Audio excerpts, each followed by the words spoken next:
Not even close to being the sworn enemy of lying pomposity, smugness, and groupthink that Tucker Carlson, as Mel McGinnis, will still try to think clearly and reason soundly through the issues relating to religion and politics. Here's one. Should not a case be brought before the Supreme Court removing that horrendous decision they made about marriage in the Obergefell case? I know the justices said this has nothing to do with marriage when they ruled on overturning Roe v. Wade. But why can't you use that same justification and apply it to marriage? In other words, the judges in the 6-3 decision, especially the 5, reasoned so soundly in overturning Roe v. Wade because abortion is not even mentioned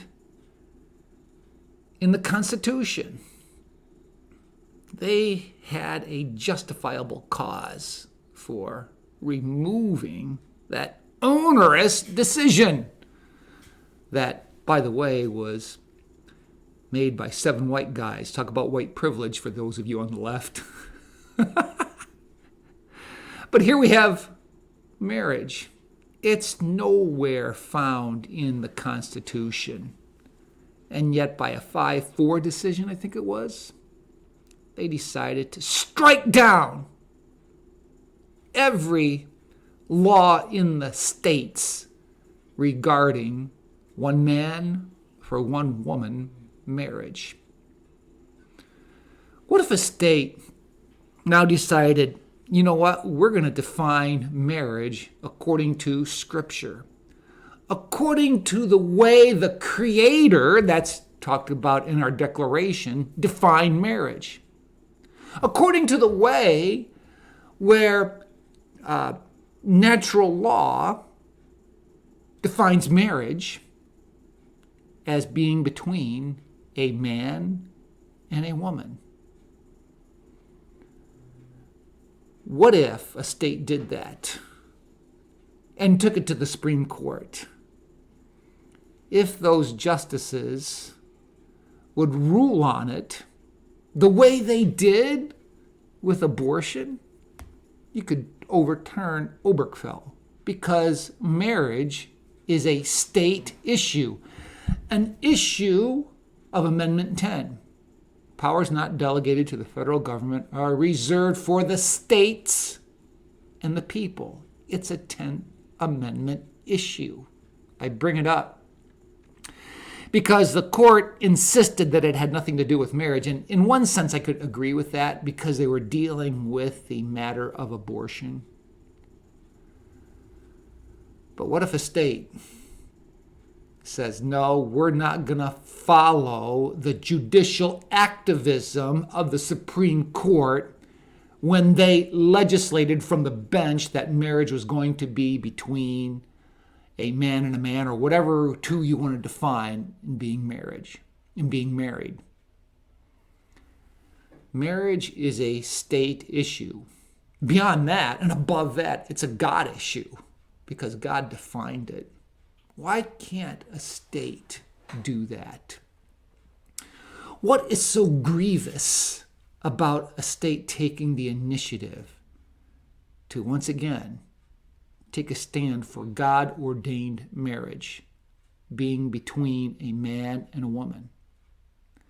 Those of you who said the Supreme Court was wrong in their decision regarding Roe v. Wade, show me in the Constitution where abortion is discussed.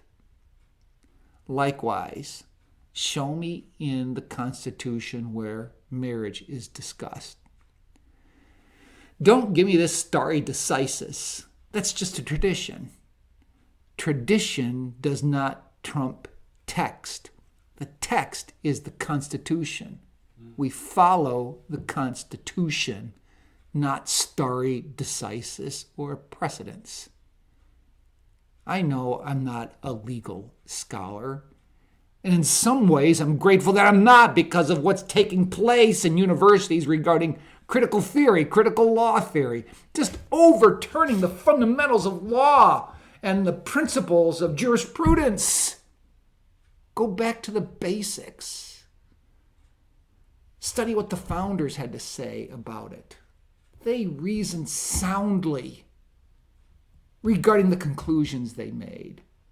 And they put in place the tools by which slavery eventually was overturned. It was there in the Declaration. I hope somebody pushes the issue of marriage. I hope a state says, we're not going to let the Supreme Court legislate from the bench as to the definition of marriage, because this court currently is operating in a way that's more consistent with the Constitution than the court that decided marriage is in the realm of the Supreme Court. Well, unlike Tony Kornheiser of Pardon the Interruption, I cannot promise you that I'll do better the next time.